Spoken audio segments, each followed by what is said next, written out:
Caríssimos alunos, o meu nome é Jorge Santos, bem-vindos a mais uma aula de Matemática, bem-vindos ao Centro de Explicações Dr. No.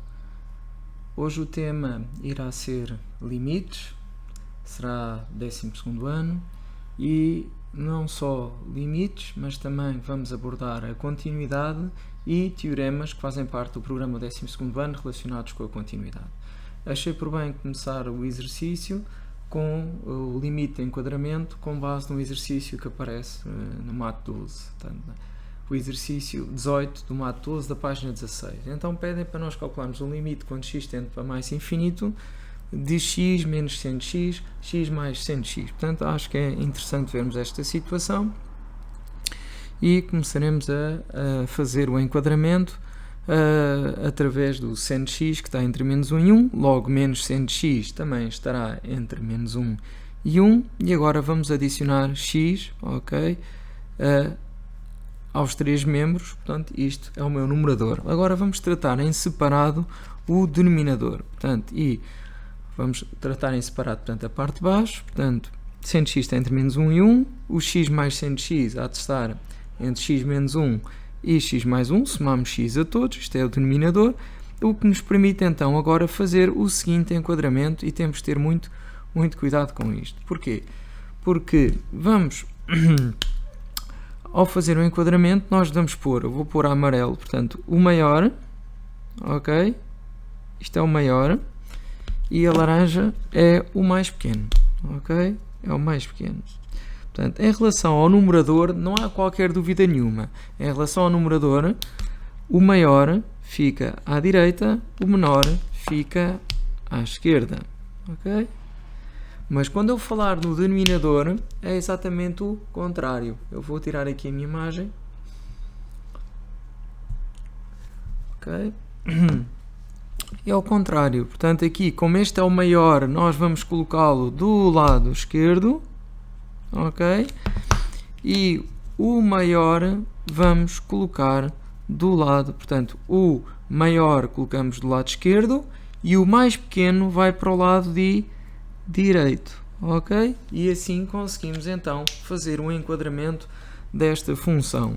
Logo, para valores x maiores que 1, porque se for igual a 1, isto dá 0, e se for negativo, depois temos aqui os sinais se calhar a influenciar, mas não me interessa, nem quero pensar nisso, portanto eu pus, como eu quero o limite para mais infinito, o que me interessa é para mais infinito, para mim basta-me justificar que x maior que 1, nem vou estar preocupado com os sinais que possa vir a ter ou não a função. O que me interessa é numa situação em que tende para mais infinito e em que esta desigualdade é sempre verdade. Ok, então, qualquer que seja o x maior que 1, o limite quando x tende para mais infinito da nossa função há de estar entre este e este, ou seja, esta função inferior e esta função que é superior. Ora, se eu fizer o limite desta função, o limite do polinómio é o termo de maior grau, em baixo também é termo de maior grau, fica x sobre x que dá 1, este x sobre x dá 1, o que faz com que o nosso limite dê igual a 1 por enquadramento, portanto, pelo teorema do enquadramento. Bem, começámos a aula com base neste limite, que eu achei por bem. Agora vamos ver só uma revisão sobre a continuidade. Ok? Bem, no décimo ano, 11º ano, nós vimos que uma função era contínua em x igual a quando o limite à esquerda de a era igual ao limite à direita de a, que era igual ao valor da função no ponto, ok? Só assim é que a função era contínua no ponto A. Ao fim e ao cabo estamos a provar que a função tem limite em x igual a A, sendo o ponto A um ponto pertencente ao domínio da função. Portanto, dou aqui um exemplo, portanto, de uma situação de continuidade no ponto A. Cá está o limite à esquerda, é igual ao limite. Portanto, o limite à esquerda é igual ao limite à direita, que é igual ao valor da função no ponto. Isto é o exemplo da função contínua. Temos aqui um exemplo de descontinuidade em que o limite à esquerda é diferente do limite à direita, que é igual ao valor da função no ponto, mas isto é um exemplo onde a função não é contínua. Eu fiz aqui também um exercício, uma função definida por ramos, isto também é do livro, já não me recordo se é do Mat 11, se é do Novo Espaço 11, portanto, mas é um exercício em que eu tenho uma função definida por ramos e para x menor ou igual que 1 é 0, portanto eu tive que redefinir a função, prefiro como está aqui.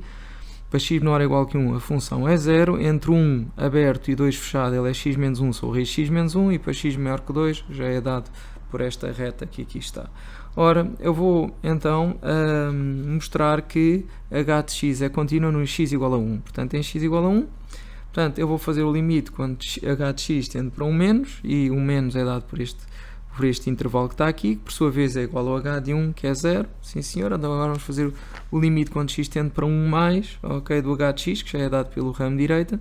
Portanto, ao substituirmos por 1 mais, aqui fica 1 mais, e vai dar uma interminação 0 sobre 0. Como é que nós levantamos esta interminação? Ok, a interminação levantamos, portanto, recorrendo ao conjugado aliás, vamos então racionalizar o denominador, ou seja, multiplicamos o de cima e o de baixo por raiz, não é o conjugado é noutras situações. Portanto, multiplicamos por raiz de x menos 1 em cima e em baixo e acabamos aqui com a raiz. Ok, vamos lá ver se isto resolve, portanto, a situação. Limite quando x tende para 1 mais, raiz de x menos 1 sobre raiz de x menos 1. Portanto, eu tive cuidado porque raiz de x menos 1 ao quadrado é o módulo de x menos 1. Mas quando o x tende para 1 mais, isto é sempre positivo, portanto eu substituo por x menos 1 e cá está o x menos 1, corta com o x menos 1 e fico com raiz de 1 menos 1, que é 0, ou seja, a função é contínua em x igual a 1. Mas agora mostro que a função não é contínua em x igual a 2. Portanto, em x igual a 2, portanto eu vou ter que fazer o limite quando x tende para 2 menos, que é igual ao h de 2, e o limite quando x tende para 2 mais. O limite quando x tende para 2 menos, h de x é igual ao h de 2, é só substituir depois por 2 menos 1 sobre a raiz de 2 menos 1, cá está, e vai dar igual a 1, e quando eu faço o limite quando x tende para 2 mais, cá está, dá menos 2 mais 1, que vai dar menos 1, e como é diferente, a função não é contínua em x igual a 2. A linha C não aparece aqui, mas pressuponho que fosse qualquer coisa do género, de provar que a função é contínua para x maior que 2, e a única coisa que temos de dizer é que a função é uma função polinomial, logo ela é contínua em todo o seu domínio. Como o seu domínio está fixado para x maior que 2, ela é contínua para 2 aberto a mais infinito. Ok. E vou acabar aqui com um pormenorzinho. Portanto, se a função f e g são contínuas em x igual a a, então a soma é contínua, a diferença é contínua, o produto é contínuo, o f sobre g é contínuo e o f levantado, portanto, a um expoente, portanto, também será uma função contínua. Toda a função polinomial é contínua em R, ok? Por exemplo, um polinómio, isto é uma parábola, e toda a função racional, que é o quociente de dois polinómios, portanto, também é uma função contínua no seu domínio. Normalmente o domínio da função racional prende-se com o denominador ser diferente de 0, ok? E não vou perder mais tempo com isto, vou voltar, isto são revisões do 11º ano, e agora vou para os teoremas do 12º ano, ok? Então vamos lidar com uma função contínua, vamos dar então o teorema de Bolzano-Cauchy. Portanto, teorema Bolzano-Cauchy, e vou na sua versão mais abreviada, porque é assim que nós vamos justificar em exame ou coisa assim do género. Então o que é que eu tenho? Portanto, eu tenho que ter uma função, portanto, a condição é f de x é contínua no intervalo fechado, é contínua em AB,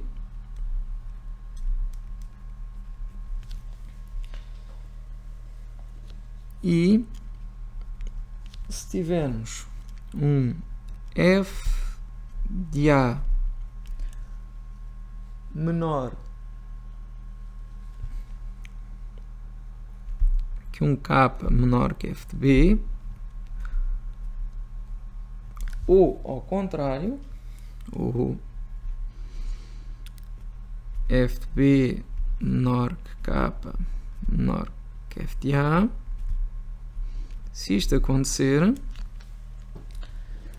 então, portanto, isto tudo aqui, portanto, são as condições, portanto, isto implica que existe um C pertencente ao intervalo AB aberto, tal que o f de C é igual ao K.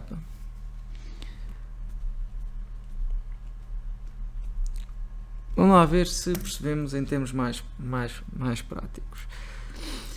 Vamos lá ver aqui uma função. Portanto, eu tenho aqui uma determinada função. Reparem, a função é contínua. Ok, eu tenho aqui um intervalo, por exemplo, AB. Aqui um intervalo A, B. Aqui é o meu B. Vou pôr aqui assim. E então tenho aqui o f de A. E tenho aqui o f de B. E o que diz este teorema é que se a função de facto for contínua entre A e B, então a função assume todos os valores que vão desde o f de A até o f de B, que é o meu K. E é verdade.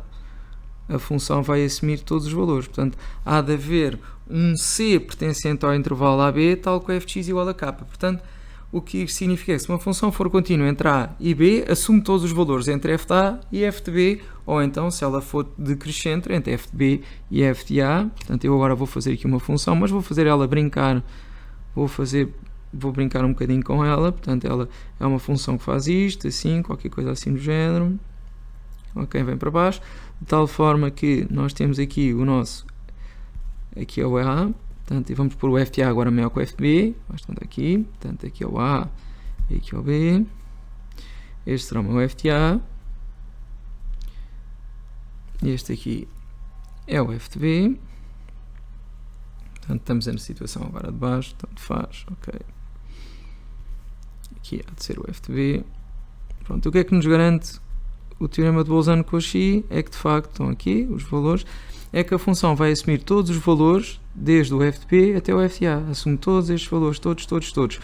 Os de cima não consigo provar, mas se ela é contínua, portanto ela está aqui a subir, mas ela depois a partir daqui de certeza, como ela tem que ir daqui a aqui, ela vai ter que assumir todos os valores desde o f de A até o f de B. Não há hipótese, não tem hipótese.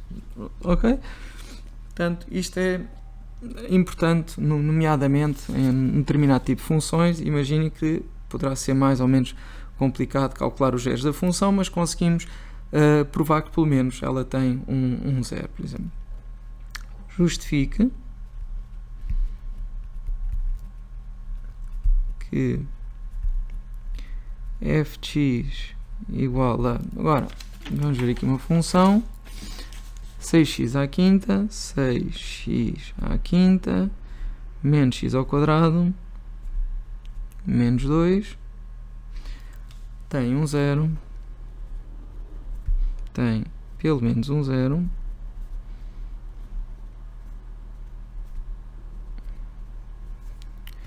no intervalo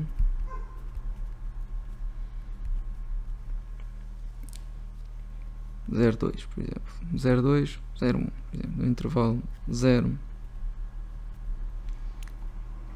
1. Ok? Já o que é que nós vamos fazer? Vamos justificar que a função é contínua, portanto, porque temos que justificar sempre a condição. Ok? Então vamos lá ver. Portanto, f de x é a função polinomial.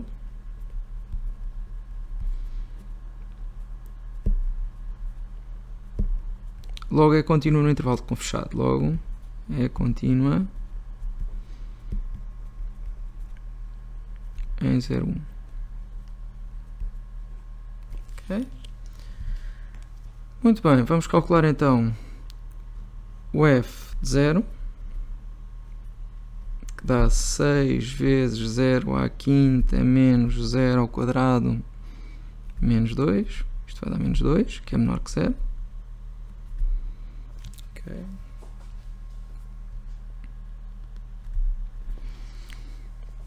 E o f de 1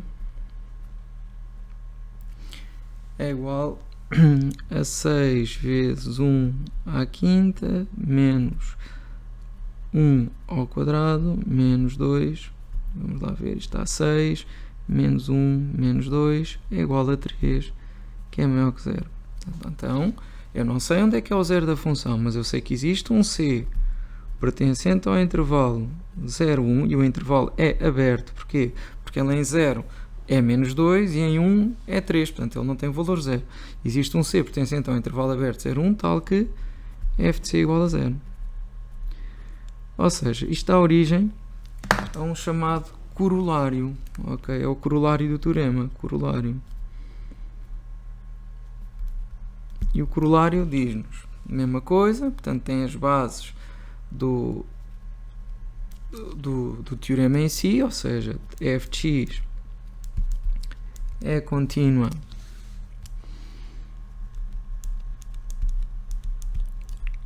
em AB fechado. E agora um pormenorzinho, portanto, se ela é contínua no intervalo fechado, e agora é o f de A vezes o f de B é menor que 0, como quem diz. Não interessa qual é que é maior neste caso, interessa é que o produto seja menor que 0. Então, se isto for verdade, existe um C pertencente ao intervalo aberto AB, tal que a função se anula, tal que f de C igual a 0. Isto é o corolário do teorema de Bolzano-Cauchy. Vou aqui só fazer um exemplo. Portanto, eu tenho aqui uma função. Este é o f de A, que é menor que 0. Ok, f de A. Eu vou ter aqui alguns um f de B. F de B. Okay. Aqui o f de A. Tenho o f de B, que é maior que 0, e a função, cá está o f de A fez o f de B, está negativo, e a função, como é contínua no intervalo, ela vai ter que ir daqui para aqui. Ela até pode fugir aqui, foge, mas às tantas ela tem que ir, não tem hipótese, tem que ir até ali, e cá está. Onde é que está o nosso C? É este ponto aqui assim. Ou seja, existe pelo menos um ponto onde a função se anula, até se podia anular mais vezes, ok? Existe pelo menos um, mas ela podia fazer isto aqui, até acima, anulava-se várias vezes, ou seja, podem haver vários Cs, não é? Tipo um C1, C2, C3, mas o que diz é que existe pelo menos um C. Isto é o teorema de Bolzano-Cauchy. Agora vocês dizem, então, e porquê é que é obrigatório que a função seja contínua no intervalo fechado? Pronto, eu vou-vos dar aqui, então, fazer aqui em termos gráficos, vamos perceber a importância da função ser contínua. Ser contínua no intervalo fechado. Imaginem que a função não é contínua no intervalo fechado. Okay? Vamos ver aqui a falha das condições de aplicabilidade do teorema. Okay? Imaginem que eu quero provar que a função assume este valor k, que está aqui assim. E imaginem que a função tem este comportamento, daqui até aqui, bola aberta, e depois começa daqui e vai para cima. Ok? Faz de conta. Aqui, alguns aqui assim. Ok, e vou aqui pôr aqui o meu A, este será o meu B. Ok, então qual é o problema? O problema é que a função não vai assumir os valores daqui até aqui. Porquê? Porque ela não é contínua. Eu não posso garantir que ela assume este valor k, que está aqui entre o f de A e o f de B, porque o f de A é este, e o f de B, este aqui de cima. Como há um ponto de descontinuidade, eu não consigo garantir que a função assume todos os valores entre o f de A e o f de B. Por isso é que é obrigatório que a função seja contínua para ser válido o teorema de Bolzano-Cauchy. Portanto, não estão reunidas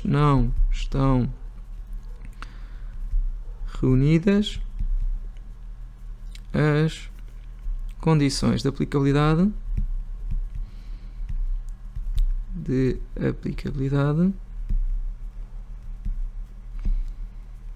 do teorema Bolzano-Cauchy no intervalo AB.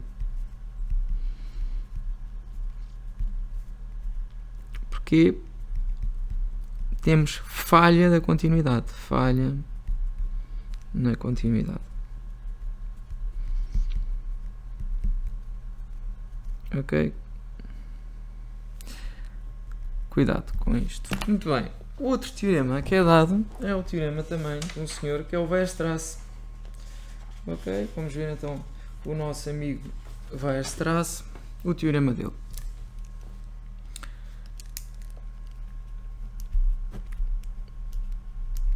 Teorema de Weierstrass.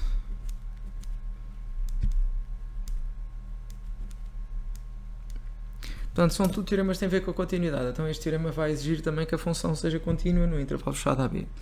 Portanto, toda a função contínua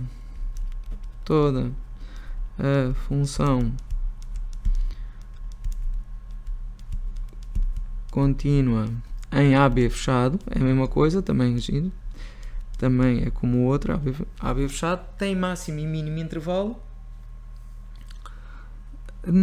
tem máximo e mínimo absoluto nesse intervalo. Tem máximo e mínimo absolutos nesse intervalo. Então, vou dar aqui uns exemplos. Ok, pronto. Aqui, claro que temos que aqui o A menor que o B, certo? A menor que B. Vamos aqui ver aqui vários exemplos. Fazer aqui uma função. Assim no género.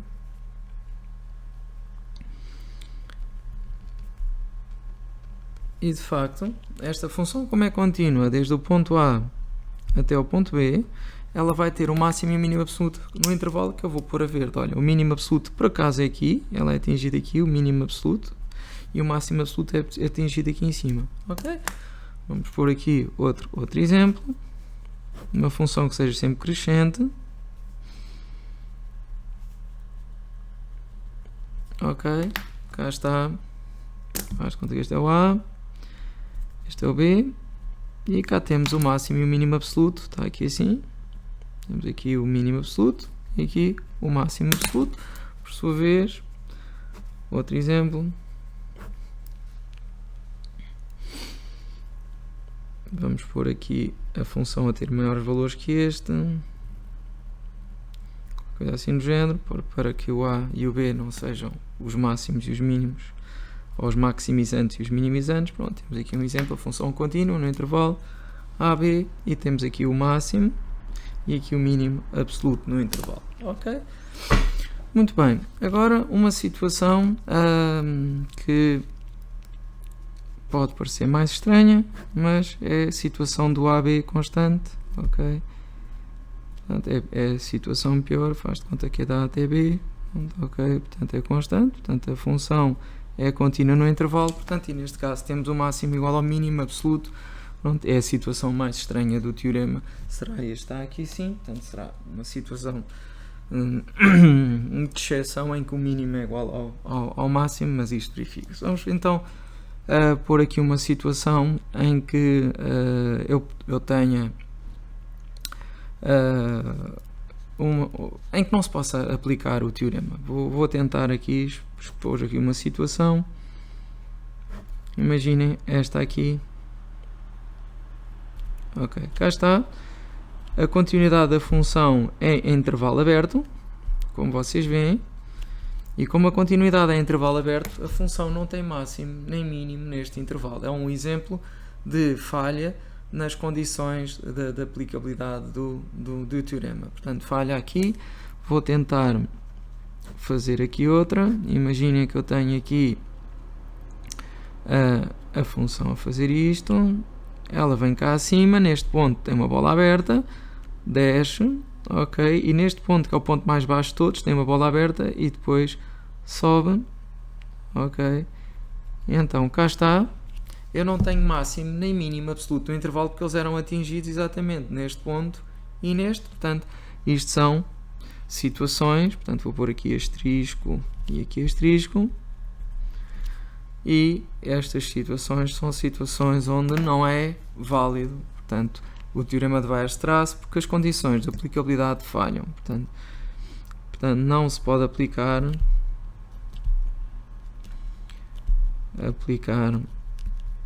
o teorema falha nos pressupostos, pois falha o pressuposto de continuidade, falha o pressuposto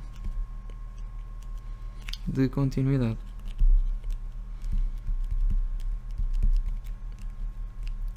Ok?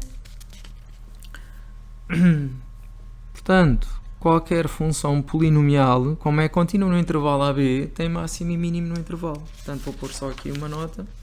Portanto, se isso é assim, justifica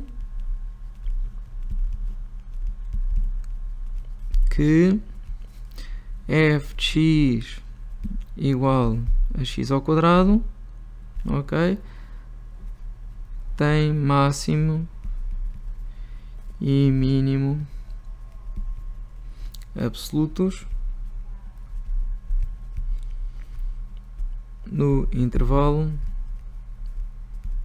2, 5.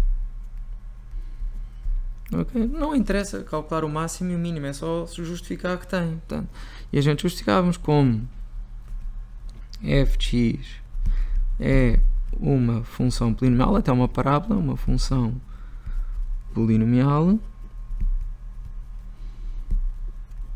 vírgula, é contínua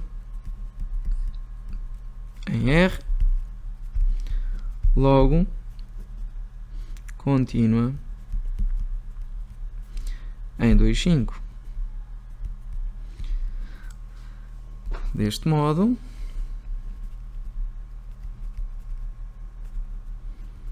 pelo teorema, desculpem a letra, de Weierstrass, f de x tem máximo e mínimo no intervalo. Tem máximo e mínimo absolutos no intervalo. Máximo e mínimo absolutos no intervalo 2, 5. Aqui é só chato porque nós temos que estar a justificar tudo. Ok, pronto. Então hoje ficamos por aqui, por esta aula é aqui. Agradeço imenso a vossa atenção. Desejo a todos um bom estudo e até à próxima aula.